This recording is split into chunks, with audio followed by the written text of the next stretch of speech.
ഹരേ കൃഷ്ണ. സർവം ശ്രീ രാധാകൃഷ്ണാർപ്പണമസ്തു. അധ്യായം 3 കർമ്മയോഗം. ശ്ലോകം 16. ഏവം പ്രവർത്തിതം ചക്രം നാനുവർത്തയതീഹ യഃ അഘായുരിന്ദ്രിയാരാമോ മോഘം പാർത്ഥ സജീവതി.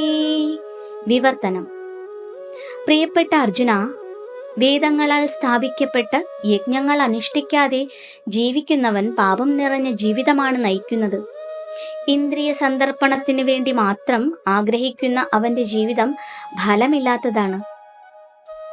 ഭാവാർത്ഥം: കഠിനമായി പ്രവർത്തിക്കുകയും ഇന്ദ്രിയ സുഖം അനുഭവിക്കുകയും ചെയ്യുക എന്ന സാമ്പത്തിക സിദ്ധാന്തത്തെ ഭഗവാൻ ഇവിടെ എതിർക്കുകയാണ് ചെയ്യുന്നത്.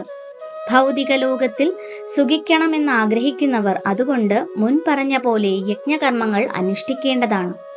അത്തരം നിയമങ്ങൾ അനുസരിക്കാത്തവർ അധികം ശബ്ദമായിത്തീരുന്ന ഒരു അപായ സാധ്യതയുള്ള ജീവിതം നയിക്കുന്നു.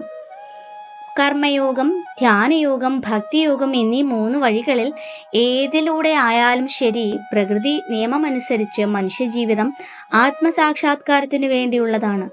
പാപപുണ്യങ്ങൾക്ക് അതീതമായ അതീന്ദ്രിയ പ്രജ്ഞയുള്ളവർക്ക് ഈ ചടങ്ങുകൾ മുറപ്രകാരം ചെയ്യേണ്ട ആവശ്യമില്ല.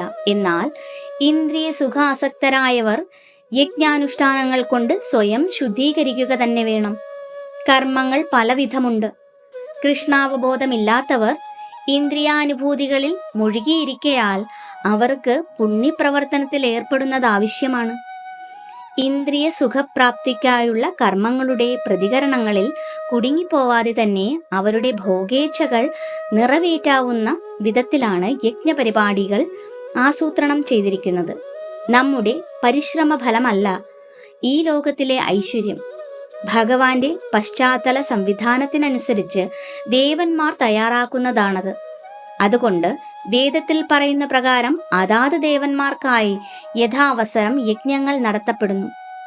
മറ്റൊരു വിധത്തിൽ പറഞ്ഞാൽ അതും കൃഷ്ണാവബോധ പരിശീലനം തന്നെ. യജ്ഞാനുഷ്ഠാനത്തിൽ പരിശീലനം സിദ്ധിച്ചവർ തീർച്ചയായും കൃഷ്ണാവബോധം നേടും. അതല്ല, യജ്ഞാദികൾ ചെയ്തിട്ടും കൃഷ്ണാവബോധം ഉദിക്കുന്നില്ലെങ്കിൽ അത്തരം വൈദിക വിധികൾ വെറും സന്മാർഗ നിയമങ്ങളായി കരുതാൻ പറ്റുകയുള്ളൂ. ഒരാൾ തന്റെ പുരോഗതി നീതി സംഹിതയിൽ മാത്രം ഒതുക്കി നിർത്തിയതുകൊണ്ടായില്ല. കൃഷ്ണാവബോധം പ്രാപിക്കുന്നതിലേക്കായി അതിനപ്പുറം കടക്കണം. ഹരേ കൃഷ്ണ. സർവം ശ്രീ രാധാകൃഷ്ണാർപ്പണമസ്തു.